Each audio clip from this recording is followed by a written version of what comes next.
First of all सभी को हर हर महादेव, जय माता जी।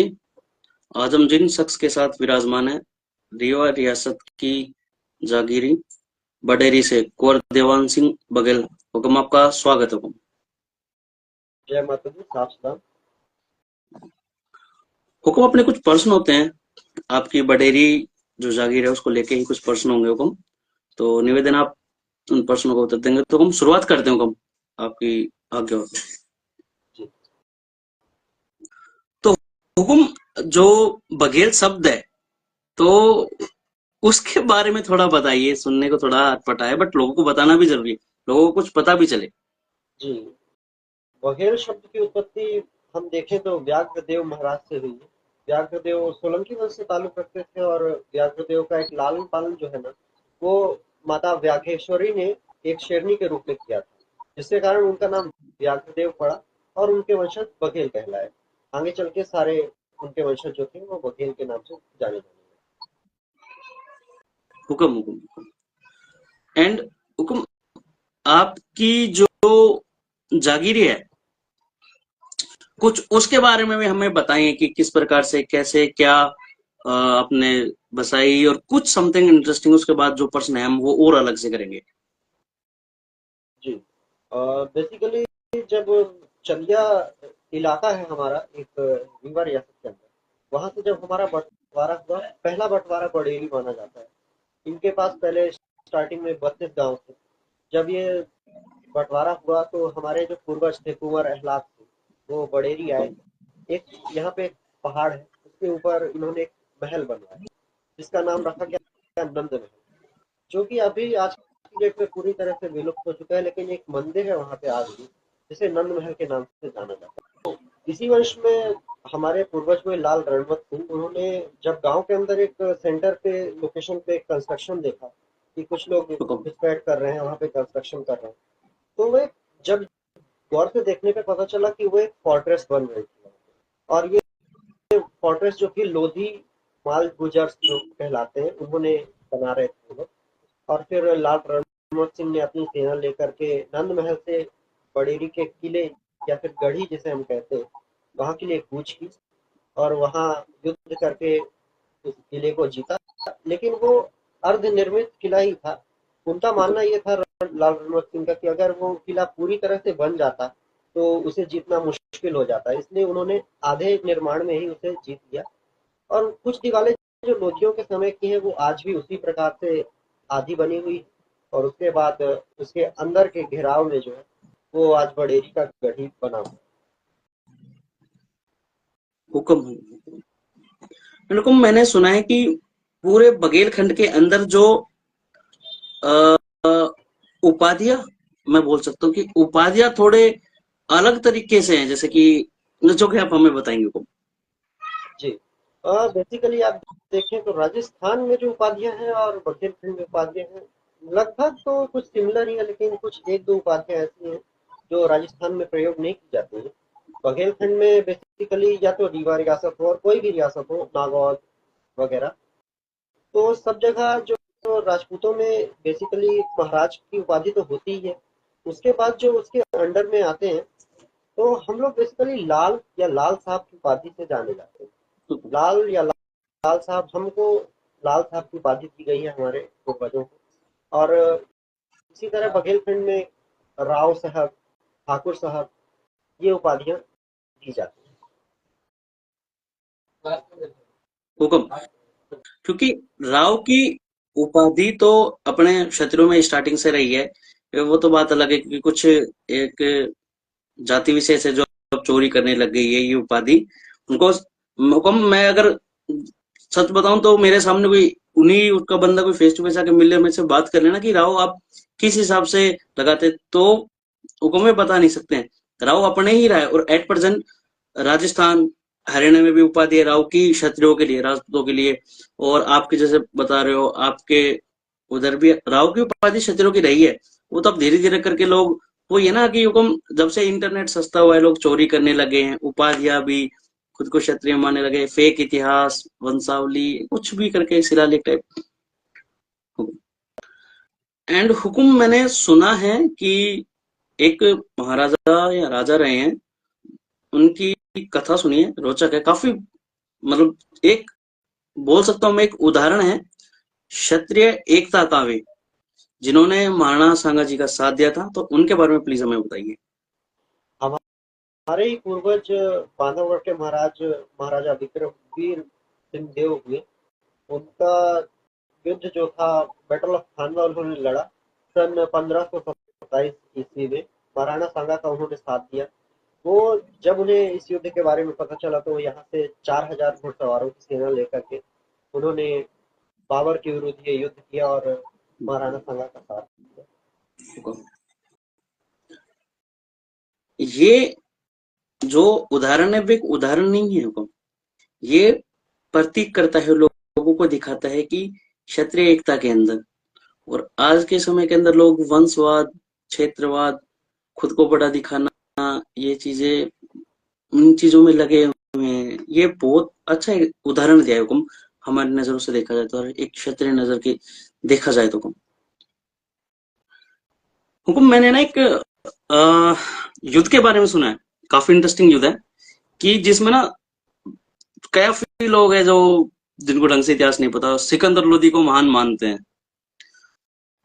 और मैंने सुना है कि जब आपके पूर्वजों ने उनसे युद्ध करा था, तो सिकंदर लोदी मजबूर हो गया था, क्या बोलते हैं, युद्ध छोड़ के भाग गया था। मतलब एक जिसको बोलते हैं ना बहुत बुरी हार, उसका सामना करना पड़ा उसे। तो उसी युद्ध के बारे में हम आपसे जानना चाहेंगे। उस समय की बात है जब दिल्ली सल्तनत पे सिकंदर लोधी का राज्य था। तब सिकंदर लोधी ने जब महाराजा शालिवाहन देव बांधवगढ़ की ख्याति सुनी तो उन्होंने अपनी पुत्री का विवाह महाराजा शालिवाहन देव से करने का प्रस्ताव दिया। लेकिन महाराजा शालिवाहन देव ने इसे अस्वीकार किया। इसी बात पर वो नाराज हो गया और नाराज होने के कारण उसने बांधवगढ़ किले पे हमला किया और उसकी इतनी बुरी हार हुई इस युद्ध में कि वो फिर बांधवगढ़ जिला किला जीतना तो दूर, लेकिन वो भागने पे मजबूर हो गया। तो मतलब जो सिकंदर लोदी हैं, उन्होंने प्रस्ताव रखा था कि वो अपनी लड़की की शादी करवाए शत्रु जी, से। वो जबरदस्ती विवाह करवाना चाहते थे। मे भी हो लोगों को सकता ये भी है कि बताना। कोई मैट्रिमोनियल हुक्म। अलायंसेस के कारण हो सकता है कि जैसे पहले मैट्रिमोनियल अलायंसेस होते थे तो मे भी कुछ डिस्प्यूट रहे हों, उनको सॉर्ट आउट करने के लिए किया गया हो। हुक्म। राजपूतों की बढ़ती पावर देख करके भी मुगल ऐसा ही करते थे कि बिल्कुल प्रपोजल हुक्म। देते थे। बिल्कुल हुक्म। ये लोगों को ना, मैं मेरा पर्सनल पॉइंट ऑफ व्यू मानना कि हुक्म, लोगों को वही चीजें भी बताना जरूरी है। लोग एक झूठे इतिहास को लेके बैठे हैं क्षत्रिय, कहते हैं कि जोधा अकबर जोधा कोई था ही नहीं, एक क्या बोलते हैं, कोई एक करेक्टर था ही नहीं उसको। अब लोगों को ये, जैसे आपने उदाहरण बताया, बहुत अच्छी बात है ये, कि सिकंदर लोधी अपनी लड़कियों की सब जबरदस्ती शादी करवाना चाहता था। मतलब कई लोगों को पता होगा, जिनको पता लगा कि एज एन एक धर्म के हिसाब से वे लोग खुश भी होंगे अपने वाले। तो बहुत सही है। एंड लोगों, एक और प्रश्न है, something different and something interesting, कि जो रेवा रियासत थी, उनका मुगलों से किस प्रकार से संबंध रहा है हुक्म। तो जैसा कि मैं बताना चाहूंगा, बांधवगढ़ रियासत में एक महाराजा हुए, महाराजा रामचंद्र सिंह जी थे। उनके हुक्म। दरबार में एक बहुत ही प्रसिद्ध गायक पहले सम्मिलित हुआ करते थे, जिनके बारे में आप सभी ने बहुत ही पढ़ा होगा, जाना होगा, जिनका नाम था राम तनुज पांडे। राम तनु पांडे बेसिकली आगे चल के वही तानसेन के नाम से विख्यात हुए। रीवा रियासत का संबंध अगर आप मुगलों से देखें तो ऐसा कह सकते हैं कि रीवा रियासत ने एक बार as a gift Ramtanu Pandey को, बादशाह अकबर को दिया था। उसकी स्पेशल रिक्वेस्ट पे उसने इनका टैलेंट जब देखा, इनकी ख्याति प्रसिद्ध हुई यहाँ वहाँ, तो उन्होंने पूछा कि हमें ये संगीतकार हमारे दरबार में नौ रत्नों में शामिल करना है। तो इस कारण से फिर हमारे महाराजा रामचंद्र सिंह जूदेव जी ने तानसेन को एज अ गिफ्ट अकबर को दिया। और बेसिकली सेकंड मैं आपको एक चीज और बताना चाहूँ कि रामचंद्र सिंह जी जो थे, उन्हीं के जो पौत्र थे। यहाँ पे आप मुगलों का चालाकी देखिए कि ऐसे धूर्त थे ना ये लोग कि उन्हीं के जो प्रपौत्र थे, उन्हीं से इन्होंने फिर आगे चल के दुश्मनी कर ली। ये एक तरह का साफ साफ धोखा कहला जाता है। अब मैं बता रहा था कि जैसे कि महाराजा विक्रमादित्य सिंह हुए, वो जब उनके पिताजी की डेथ हुई तब वो माइनर थे। जब अकबर ने देखा कि ये सही समय है कि अब हम रीवा रियासत को अपने कंट्रोल में ले सकते हैं। बेसिकली एक कॉन्सेप्ट ये भी है कि हमारे यहाँ कहा जाता है कि रीवा रियासत कभी किसी के गुलाम नहीं। जी, तो हुआ ये कि जब महाराजा विक्रमादित्य सिंह माइनर थे, उसने कंट्रोल लेने के लिए ना यहाँ पे अपने टेम्पररी गवर्नर अपॉइंट कर दिया था बांधवगढ़ से, अकबर ने। तो उसके बाद फिर जब ये बड़े हुए, 18 प्लस हुए, उसके बाद मतलब जब ये बालिग हो गए, तो फिर अकबर ने ये फिर स्पेशल रिक्वेस्ट, मतलब कि यहाँ पे विद्रोह होने लगा था। ये है कि जो अ, अकबर हो गए, ये जो कुछ मुगल हो गए, सबका तो नहीं कह सकता, बट कुछ हो गए, ये इनकी 100 में से 90 से 95% इनकी छवि इतनी उस प्रकार से है नहीं, क्योंकि इन्होंने तो भारत देश को, जो आर्यवर्त देश को देखा जाए तो उनको तो लूटा है। हुक्म, जो रीवा रियासत के अंदर जो कर होता था, मतलब टैक्स, वो किस विधान के द्वारा होता था या किस तरीके के द्वारा होता था, और साथ साथ जो बडेरी जागीर है, वो किस कर्म में आती है, और जो आप शब्द यूज करते हैं पवई, वो उसका भी इस्तेमाल बताना है हुक्म आप, मतलब लोगों को, कि पवई का शब्द किस प्रकार से उपयोग में आता है। बेसिकली मैं आपको बताना चाहूंगा कि रीवा रियासत में हमारे यहाँ जागीर, ठिकाना, जमींदारी ये शब्द बहुत कम यूज होते हैं। जमींदारी तो बुक्स वगैरह में कभी कभी यूज हो जाते थे, लेकिन बेसिकली जो हमारे यहाँ रीवा रियासत का फंडा था, कॉन्सेप्ट था, बेसिकली तो वो पवई के ऊपर बेस्ड था। ठीक है, तो यहाँ पे जितनी जागीरें होती थी उनको हम पवई कहते थे। बेसिकली रियासत के अंदर इलाके बटे हुए होते थे। इलाके तहसील के अंदर आते थे, तहसील उसके अंदर इलाका, इलाके कई सारे थे। मतलब कि जो डायरेक्टली रीवा से निकले हुए वंश है ना, उनको हम इलाकों में कंसीडर करते थे, और इलाकों से जो निकले हुए वंश है उनको हम पवई कहते थे। और पवई के बाद होते थे सब पवई, जैसे कि बडेरी की जो भाई बाट है उनको हम सब पवई कहते हैं। दैट्स, अपन क्रोनोलॉजिकल ऑर्डर तो समझ चुके हैं। अगर मैं बात करूं कि यहाँ पे कर का कैसा सिस्टम था, तो हमारे यहाँ चौथ फॉलो फॉलो होती थी। चौथ यानी कि 1/4। बेसिकली जो आप टैक्स लोगों से कलेक्ट करते थे, हम लोग पवई होल्डर्स थे और हमें पवईदार कहा जाता था। पवईदार जो होते थे ना, वो चौथ कलेक्ट करने के बाद मतलब कि जो टोटल अमाउंट होता था उसका 1/4 पार्ट जो होता था, वो डायरेक्टली कहाँ देते थे, इलाके पे देते थे, हुक्म। इलाकेदार को देते थे। चंदिया हमारा इलाका था, चंदिया इलाके में हम इसको देते थे। उसके बाद वो डायरेक्टली, मतलब कि डायरेक्टली कॉन्टेक्ट बडेरी का यानी कि पवाईदारों का रियासत से नहीं होता था, ये इलाकेदार के थ्रू होता था। इलाकेदार को जब हम ये टैक्स देते थे 1/4, वो जाकर के आगे सर्कुलेट होता था कहाँ पे, राज्य में। तो अच्छा, इस तरह से हमारे यहाँ टैक्स कलेक्ट किया जाता था। ये बहुत सटीक और सुलझी हुई एक, मतलब क्या बोल सकते हैं, ये तरीका है जो कि सही है, मतलब बंदे को एक बार में ही समझ में आ जाता है, कंफ्यूज नहीं होता। हुक्म, फिर अगर मैं पूछूं तो हर किसी का कोई ना कोई इंस्पिरेशन होता है, तो हुक्म अगर आपका कोई इंस्पिरेशन हो तो। मेरे इंस्पिरेशन में परदादा जी हैं। मैंने उन्हें कभी देखा तो नहीं, लेकिन मैं उनकी कहानियां सुनते हुए बड़ा हुआ। मेरे दादाजी के सानिध्य में मेरा बचपन भी था। उन्होंने बेसिकली मुझे बहुत कुछ बताया कि उनके जो पिताजी थे मेरे परदादा जी, उनके कैरेक्टर से मैं बहुत इंस्पायर होता हूँ। बेसिकली वो ऐसे हमारे यहाँ के ठाकुर साहब थे जिनको आज भी लोग बहुत सम्मान से उनका नाम लेते हैं। बाबू साहब की उपाधि से वो सम्मानित थे। हुक्म। उन्होंने कई काम किए। बेसिकली उन्होंने नजदीक के जो टाउन है उमरिया, वहाँ पे कई मतलब कि कमर्शियल कॉम्प्लेक्सेस उस टाइम पे खोले, कई हुक्म। बिल्डिंग्स बनवाई, इससे वहाँ का ट्रेड और कमर्शियल जो था एस्पेक्ट वो बहुत हद तक बढ़ा। और बेसिकली उन्होंने अपने गांव में भी कई मंदिरों, धर्मशालाओं वगैरह का निर्माण कराया। उनका नेचर ऐसा ऐसा था कि वो अपने से पहले दूसरों के बारे में ज़्यादा सोचते थे। आज भी मतलब कि पूरे हेल्थ एंड विजन में अगर कोई सम्मान से उनका नाम ले तो मुझे बहुत फक्र महसूस होता है।